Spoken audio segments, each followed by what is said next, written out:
আজকে আমরা ভিডিওতে আলোচনা করব ইমেল সম্বন্ধে।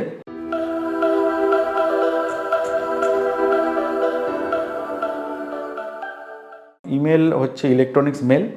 আগে আপনারা যেরকম নর্মাল যে মেল পেতেন বা চিঠি যেটা বাংলায় বলে, তো তাকে ইলেকট্রনিক্স, সেটা আজকে মানে অটোমেটিক্যালি ইলেকট্রনিক্স মিডিয়ার মাধ্যমে আপনার কাছে চলে আসে। অনেকেই এটাই জানেন, অনেকেই না জেনেও এটাকে ইউজ করে ফেলেন। তো তার জন্য একটা ছোট্ট একটা আমার চেষ্টা করছি যে ইমেলটাকে যতটা সিম্পলিফাই করা যায়। ইমেলের হচ্ছে মানে আজকের দিনে ইমেল অনেক ধরনেরই আছে। তো তার মধ্যে মোস্ট পপুলার হচ্ছে জিমেল, যেটা গুগলের, ইয়াহু আছে, হটমেল আছে। তো জিমেলটা বেশিরভাগ দেখবেন আপনারা অ্যান্ড্রয়েড যে ফোন কেনেন, তা সেই অ্যান্ড্রয়েড ফোনের সঙ্গে আপনাকে একটা ইমেল আইডি দিয়ে রেজিস্ট্রেশন করতে হয়। সেটা গুগল বানানো বলে সেটা জিমেলটা ইউজ করতে হয়, অন্য মেল আপনি কিন্তু এখানে ইউজ করতে পারবেন না। তো ওর মাধ্যমে রেজিস্ট্রেশন করলে তবেই কিন্তু আপনি অ্যাপস যেগুলো আছে ওদের, সেগুলো আপনারা কিন্তু ইউজ করতে পারবেন। তো এই ইমেলের মাধ্যমে সুবিধাটা কি হয়, এখানে আপনি কাউকে যদি চিঠি লিখতে পারবেন, কারো ডকুমেন্ট সেন্ড করতে পারবেন, ফটো সেভ করতে পারবেন। এটা কিন্তু অনেক দিন আগে থেকেই ছিল এবং মানে আপনারা ইউজ করছেন হয়তো মোবাইলের মাধ্যমে, কিন্তু এটা কম্পিউটারেও কিন্তু ইউজ করা জিনিসটাকে যায়। মানে এটা খুবই ফ্লেক্সিবল একটা জিনিস, মানে অনেকটাই সুবিধা। ইমেলে আপনি দেখবেন, আপনার ইমেলে হয়তো অনেকেরই দেখেছি আছে, বাট কেউ ইউজ করে না।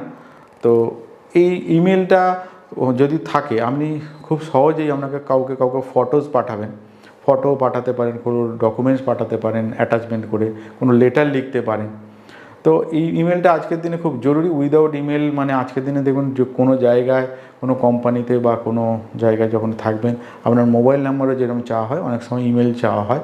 বিকজ অনেক সময় কেউ যদি ইনভয়েস যেটা হয়, বিল করলেন, আপনি কোনো জায়গায় কোনো জিনিস কিনলেন, আপনাকে বিলটা কেউ হয়তো এখন আর কাগজে যেহেতু বাঁচানো হচ্ছে, প্রিন্ট আউট দিতে চায় না, আপনার ইমেলে সেই বিলটা পাঠিয়ে দেওয়া হয়।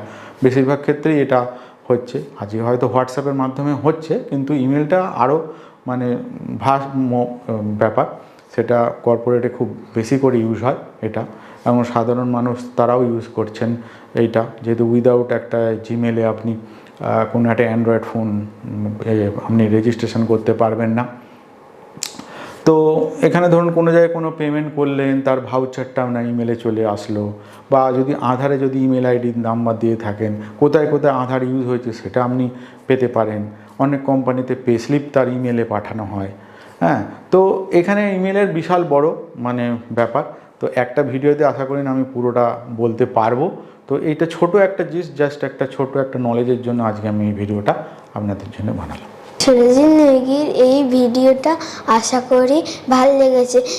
এরকম আরও ভিডিও দেখতে হলে ইউটিউবে সেই চ্যানেলটিকে সাবস্ক্রাইব, তার সাথে লাইক, কমেন্ট, শেয়ার করে যাবে।